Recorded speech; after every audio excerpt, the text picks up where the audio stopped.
Have you ever watched a video of someone doing something like incredibly mundane? Oh, yeah, like reorganizing their refrigerator. Exactly. Or, just pointing at floating text on a screen, and then you look down and notice it has um, 4 million likes. And you just sit there staring at your phone. Right.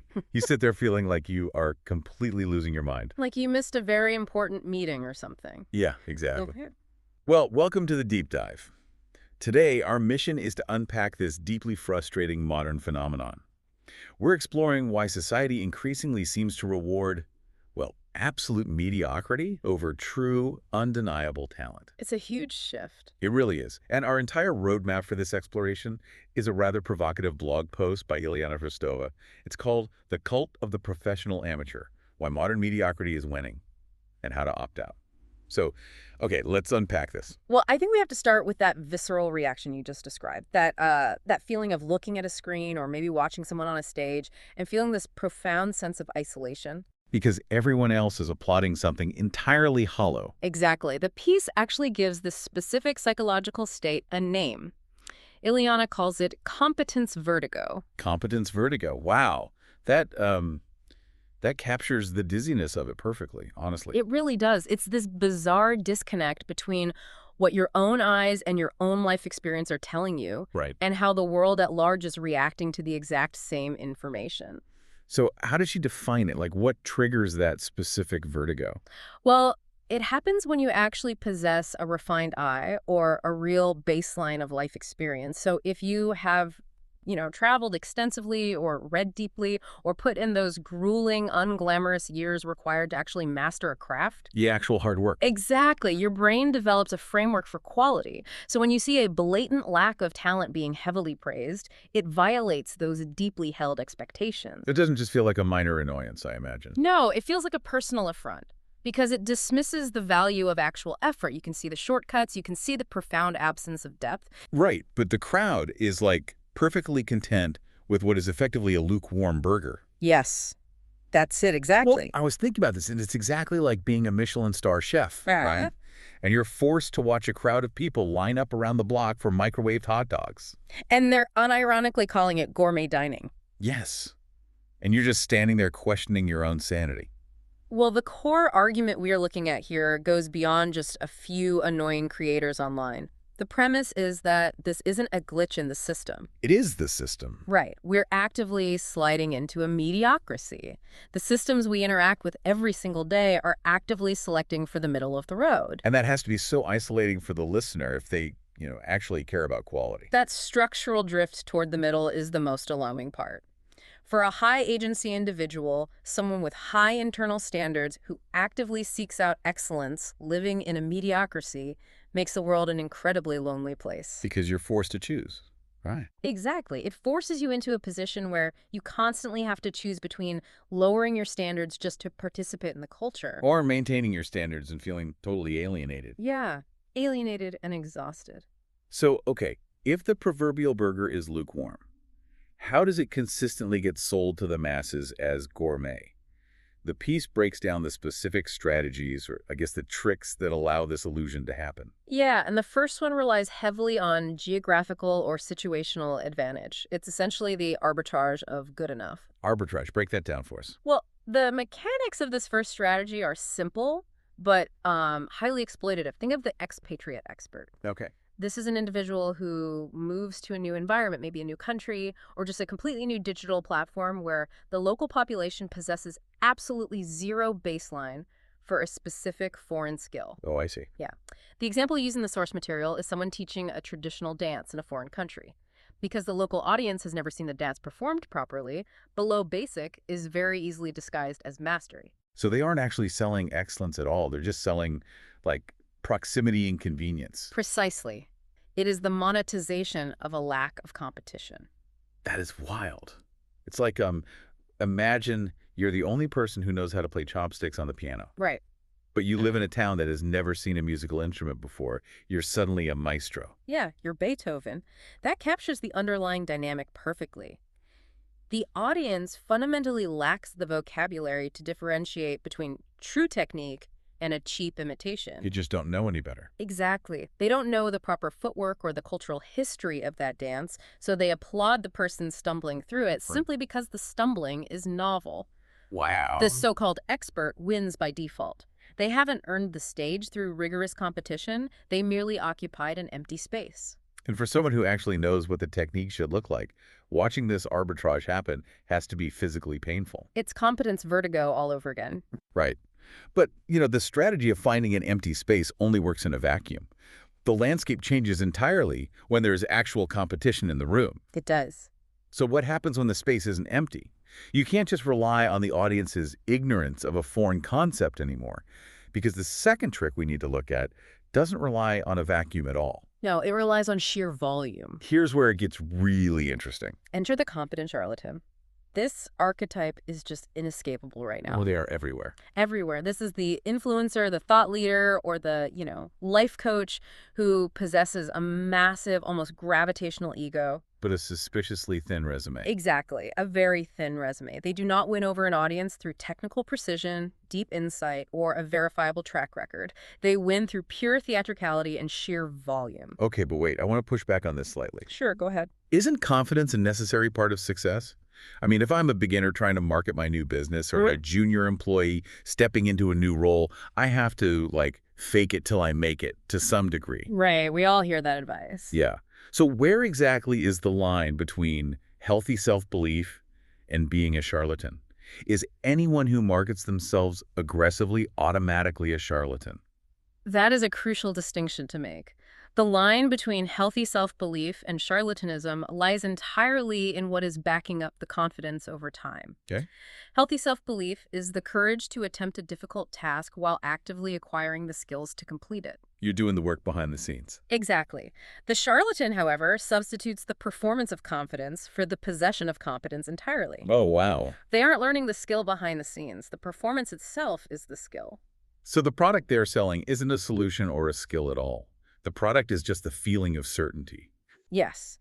And in an economy where attention spans are fractured and everyone is just, overwhelmed, a loud, unwavering voice offering absolute certainty is incredibly seductive. Because verifying truth requires cognitive load. Precisely. Modern audiences are scrolling fast. They are exhausted. They don't have the time or the energy to cross-reference a creator's resume or deeply analyze their methodology. Right. They just want the shortcut. They are looking for a vibe, not a discipline.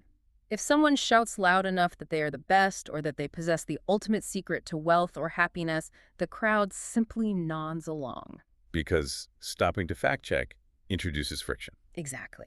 It is the triumph of audacity over ability. The sheer audacity to claim expertise becomes a self-fulfilling prophecy just because the audience accepts the premise without ever demanding the proof. Which brings us to a fascinating turning point, I think, because audacious fakes eventually burn out, right? Or they say something so provably false that they get caught. Usually, yes. So if you really want to capture the system long term, you don't pretend to be an expert at all. You do the exact opposite. You weaponize being profoundly normal. Yes. This leads us to the third trend, which I honestly find to be the most bizarre part of the modern internet. The rise of the mundane idol. Yeah. This is where the psychological shift becomes truly profound. You find a profile with millions of devoted followers, and you sit there watching it, waiting for the punchline or waiting for the display of talent. And there isn't one? No. It slowly dawns on you. The creator isn't actually doing anything. There's no insight, no comedy, no specialized skill. It is just the broadcast of an entirely unremarkable, highly sanitized, mundane life. People drinking coffee, looking out a window, folding clothes.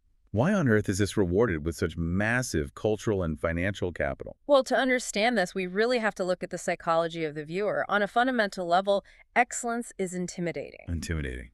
How so? True mastery requires the viewer to engage actively. When you witness true greatness, like a brilliant piece of writing, a virtuoso musical performance, a groundbreaking scientific theory, it forces you to measure yourself against it. Oh, I see. It prompts a need to grow. Yeah, to try harder or to confront your own shortcomings. And that is heavy. Mediocrity, on the other hand, is completely safe. It removes the friction of comparison. If the person on the screen is just as unremarkable as I feel on a Tuesday morning, I don't have to change anything about my life. It actually validates your own stagnation. The source text uses this brilliant phrase, digital sedation. Digital sedation. People follow these highly mundane versions of the world because it is a way to kill time without the heavy burden of being inspired. Wow. Digital sedation. It's like staring at a computer screensaver instead of going to a museum to look at a masterful painting. That's a great analogy. You choose a screensaver precisely because the masterful painting might actually challenge you to feel something. The screensaver just lets you numb out in a low arousal state. And we have to examine why this low arousal state is pushed so heavily by the platforms. It is a feature of the technology, not a bug. Because of the algorithm. Exactly. Algorithms are designed with one primary metric in mind, maximizing time on app. Right. If you watch a video of a master woodworker creating a beautiful piece of furniture, you might feel so inspired that you actually put your phone down and go to your garage to build something. And the algorithm loses you. Exactly. But if you watch someone folding laundry in a beige room, you enter a trance. You are sedated, so you keep swiping. The algorithm absolutely loves the professional amateur. Because they are easy to digest, endlessly replicable, and they keep the user peacefully, complacently scrolling. So we have the expatriate expert exploiting a vacuum. We have the confident charlatan exploiting our exhaustion. Yeah.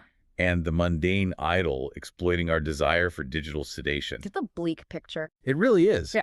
I mean, if you are listening to this and you are someone who speaks 5 languages or has seen 30 countries or spent decades quietly honing a specific difficult craft, the realization here is quite heavy. The modern economy, the algorithm, the current cultural tide, it isn't built for you. So what does this all mean for you?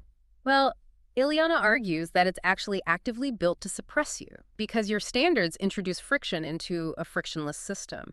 But the most empowering takeaway from this analysis is how you reframe that realization. I mean, If you feel competence vertigo, you are not bitter.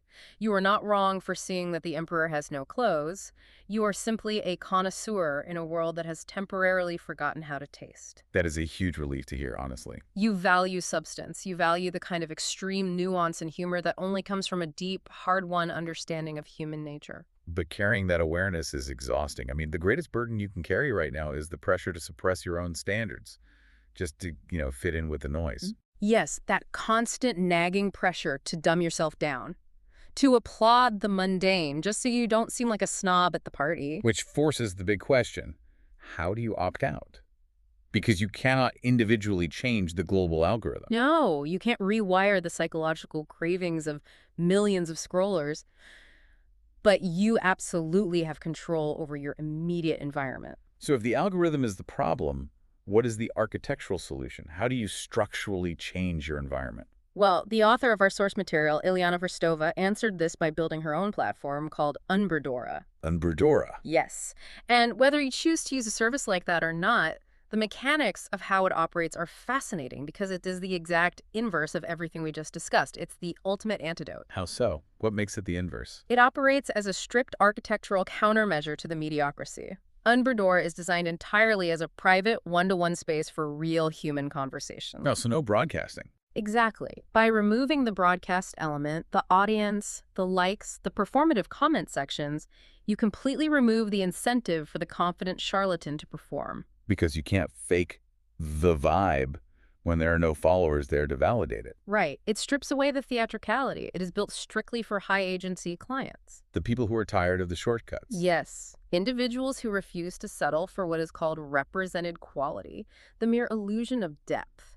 They want actual depth in history. So the underlying philosophy is like, if you're tired of the dummies being the loudest voices in the room, it's time to change the room. Let's talk about substance again. That's it, exactly. You don't stay in the room and try to shout over them. You seek out or create spaces that actually demand substance. And I think that's the most vital takeaway for you listening right now. Opting out of a culture of mediocrity does not mean isolating yourself. No, not at all. It doesn't mean becoming a cynical hermit on a mountaintop. It means actively curating your room. It means finding and investing in spaces like Unburdora that actually demand real substance from you. It requires deep intention. The attention economy thrives when you are disoriented by competence vertigo. It profits off the audacity of charlatans, and it actively wants you in a state of digital sedation. But you have the agency to reject that. You have the ultimate agency to reject that lukewarm burger and seek out true professional mastery. We've covered a massive amount of ground today, looking at the hidden mechanics behind the content we consume every single day. From the arbitrage of good enough to the weaponization of the mundane, we can really start to see the strings pulling the cultural puppets. We can. And as we wrap up, I want to leave you with a final thought to mull over. Take a hard look at your own media diet and the so-called experts you give your time to. Yeah. How many of them are actual masters of their craft, and how many are just playing shopsticks in a town without pianos? Wow. Are you merely a frustrated observer, or are you accidentally participating in it? That is a genuinely heavy thought to carry into the rest of your day. Thank you so much for joining us on this deep dive. Keep your standards high. Don't apologize for demanding real depth, and we'll catch you next time.